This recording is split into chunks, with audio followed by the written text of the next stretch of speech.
Huyu mwanaume anajaribu kula pipi akiwa amevaa barakoa, lakini pipi inagonga barakoa yake na kuruka moja kwa moja hadi tumboni mwa mgonjwa.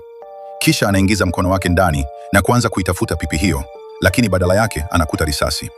Anairudisha risasi ndani na kuendelea kuitafuta pipi yake ya thamani.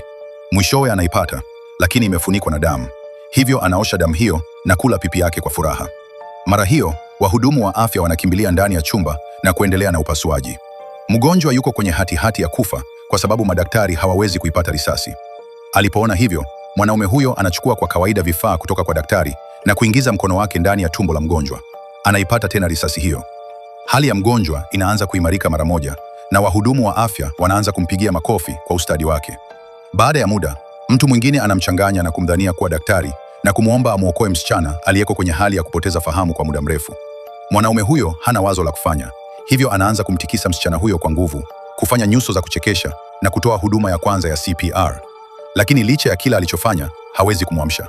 Katika jaribio lake la mwisho, anafikiria kutumia kifaa cha mshtuko wa umeme cha kuhuisha mapigo ya moyo. Lakini mara tu kifaa hicho kinapowashwa, anapigwa na mshtuko wa umeme na kutupwa juu ya msichana huyo, na kwa muujiza, msichana huyo anaamka.